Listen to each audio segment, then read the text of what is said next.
Well, today's a shit day. I'm not making any comparisons between me and Charlie Kirk. He had slightly more viewers than me by about 1 billion, and was slightly more famous than me by about 1 billion times. But the only comparison there is that we both have opinions on stuff and voiced our opinions, and now he's dead. And it's just shit, really. And the thing was, I didn't know who he was until about, I would imagine, about a year ago. You know, you wake up sometimes in the middle of the night and you think, oh, I'm awake now, I'll just scroll on my phone for a bit. And on Twitter, you've got following, and that shows all the people you're following. Then you got for you, and that's things that Twitter suggests that you watch. And he came up on one of these things, and so I watched it, and I thought, he seems like a nice bloke.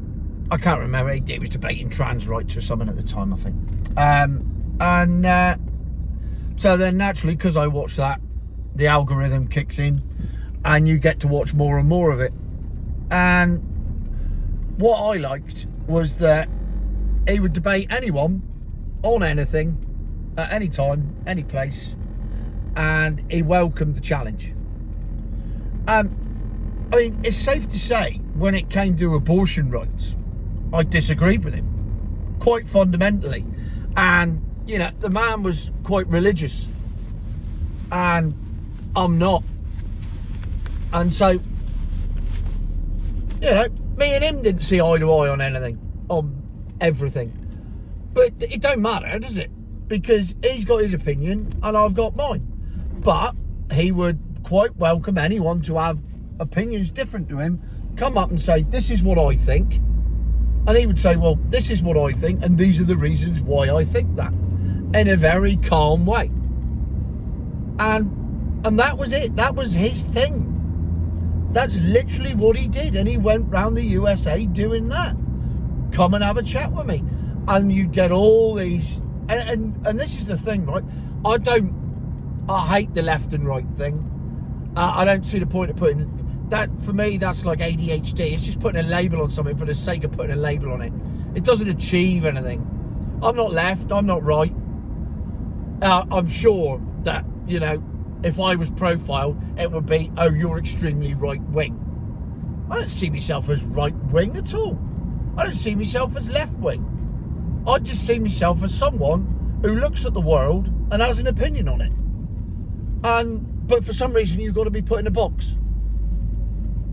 And he had all the people from the opposite viewpoint of his. I'm not saying left or right. I'm saying they had an opposite viewpoint to him. And many of them would just come up and scream and just rant and not actually have a coherent debate with him at all. A few did, and a few did a very good job of it.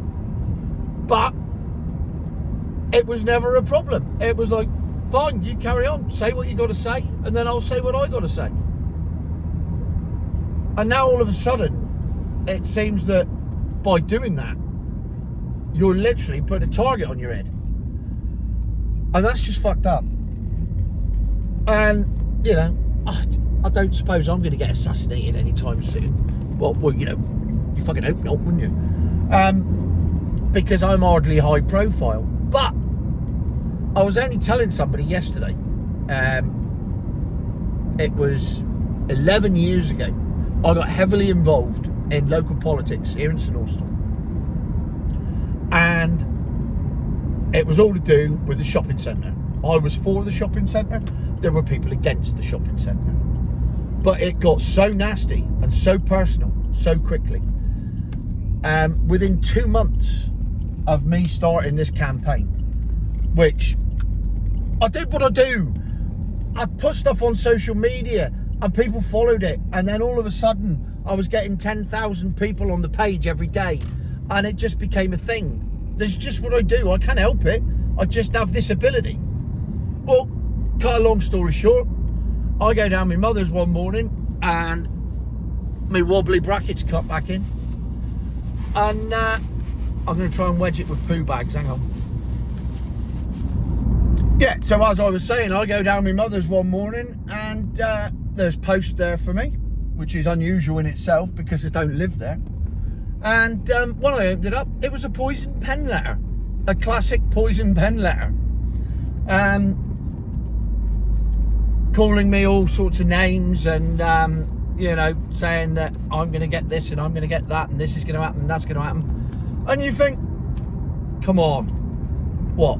Because I want something to happen and you don't, therefore we've resorted to poison pen letters. And I mean, this is on such a tiny scale, such a tiny scale. And you think, what is wrong with people that they think that that is acceptable? And again, I was quite happy to sit down and talk to anybody about it and explain my reasons for wanting this to happen. And yet, as a result, somebody thinks it's okay to send anonymous letters threatening me to my mother. Just bizarre. So, this shit happens, and it happens all the time. It happens a lot more than you would think. And as I've just proved, if it can happen to me, and I, you know, if we're talking Football League status, I am Cornwall Duchy Division 4 in the world of free speech, and Charlie Kirk was Barcelona. That's how far apart we are. Yet I'm still at that really low level getting threats and abuse and stuff. And you think, come on, we've all got to get a bit of perspective here. This is getting totally out of hand. And sadly, we're 11 years on, and not only have we got no perspective, but now people are getting shot over it. And it's just shit. And I don't think it would affect me as much as it had, to be honest. When it happened last night, yeah, I watched the video. I mean, don't watch the video. Just don't. It's horrific. It's not worth watching. You're just watching a man die in front of your eyes, live. Or not live, but you know what I mean. It's just horrific. And I thought, well, that's shit. And as I've said, I didn't agree with him on anything, on everything. I agreed with him on some stuff. Some stuff I fundamentally disagreed. Some stuff I didn't really have an opinion on. That's just life, and that's how it should be. But that doesn't mean I hated him, I loved him, or what. It just means that we had a difference of opinion on stuff. And I've said this to all the floaters. I'll quite happily sit down and have a beer with any floater. Doesn't bother me at all. And we can have a chat about it. In fact, one of my very best friends, who also happens to be called Goodman, when we first met, he said I was like Nigel Farage and he was like Jeremy Corbyn politically. We were at opposite ends of the spectrum. And we had completely wild views when it came to the world and life. Yet, we never fell out about it. In fact, it probably made us closer because we just talked about stuff and we had different views. So what? Doesn't matter, does it? If everyone had the same viewpoint in life, what a load of bollocks that is. I wouldn't have any floaters. Literally, my life would be pointless because I'd have nobody to wind up. What would be the point of that? But it's all just light-hearted banter. Not at any point do I think, that bloke, he drives a Nissan Leaf. I need to kill him. Drive a Nissan Leaf if you want to drive a Nissan Leaf. Just don't force me to drive a Nissan Leaf. And that's where it all came from for me. It wasn't the fact that milk floats exist. They exist, couldn't give a shit. Do you know what else exists? Real ale. I don't drink it. Doesn't bother me though, because I'll drink something else, because something else is available. If they said, we're banning lager and you can only have real ale, I'd start a campaign for lager. The same as when they said, we're banning cars and you can only drive milk floats, I start a campaign for cars. It's that simple, because you have to have choice, you have to have balance, and you have to have different viewpoints. And I know America. You look at America. I mean, the thing is, right? We look at America and we think, God dear, they're mad as a box of frogs over there. They're looking at Britain and going, that's fucked up. So, but we don't see it as being as fucked up as it is because we're in it. The same as they don't see it because they're in it. And that crucially is the point. They point out to us what they think is wrong with our country, and we point out to them what we think is wrong with their country. And that's fine. Because why not? Who's being armed? Charlie Kirk, that's who. Not being armed. You know, being shot by a sniper in the neck and dying in front of his own wife and children. And at that point, it's all just gone too far, isn't it? But here's my worry. This should be the point. This should be the line in the sand where everyone says enough is enough. This should be like the Martin Luther King moment where everyone says, you know, this has to stop. We all have to start being more tolerant, and we all have to allow people to have different viewpoints, and we all have to allow people free speech. That's what should happen. My worry is that what will happen is that it'll go the other way. And it'll be, well, we can't have free speech because if people do that and they get shot, we can't have people getting shot. So we will just stop people from speaking. And that completely and utterly defeats the object. So I really hope it's the former, not the latter. But there's a niggle that says it's going to be the latter. And the other thing that really bothers me is that on Saturday, I'm going to London. Not for the Freedom March. I'm going to watch West Ham. But there's going to be hundreds of thousands of people who are going to, from everything that I've seen and everything, and I've been to the football boys used to do marches and stuff, and I've been to them, and they are incredibly peaceful and incredibly good-natured. And my worry was that this march on Saturday would be a setup, and they'd have all the Antifa lot there on the other side as antagonists to provoke something, to therefore propel us into the world of digital IDs, lockdowns, and all the rest of it to get back civil order.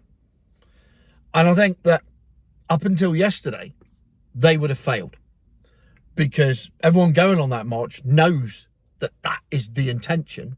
So therefore, they will resist it at every possible... I mean, there's going to be a few. There are going to be a few. And most people just go, yeah, do you know what? No, we're not falling for this.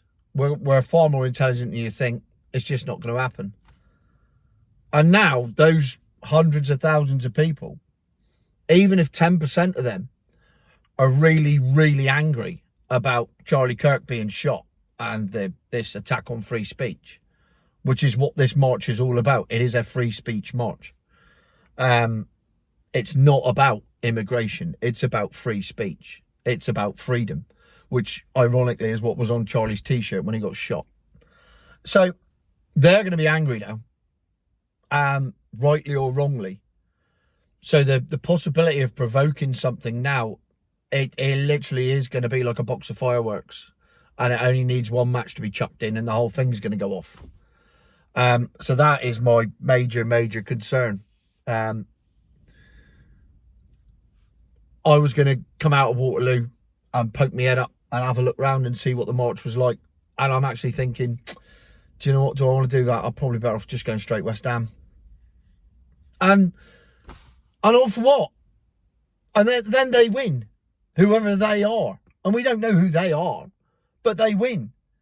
If everyone goes, well, I'm not too sure now, they win.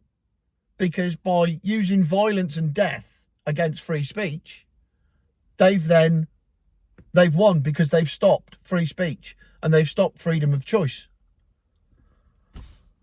Jesus, it's all got a bit deep, innit? It's all got a bit deep and rather over the top here. Sorry about that. I hope I didn't put you off your lunch, but I needed to get it off my chest. And the problem is that now I've got it off my chest, I don't feel any better about it. I actually feel worse. Oh dear. Anyway, this video was not about my opinion on anything. It was simply me getting it off my chest what I thought. So please tell me what you think in the comments, because I'd love to know what you think. To see whether I'm a million miles away from this. I don't think I am. But there you go. You know, future my arse has never been more appropriate than right now. But, you know, if this is the future, it's the future of my arse. Because it is just bollocks. Yeah, I'm now going to go in and have a couple of pints and G myself up a bit, and we'll have a more uplifting video by 5 o'clock. At least I'll try. I'll find something to take a piss out of, and we'll laugh our way out of this. I've got it off my chest now. Right, done, finished, move on.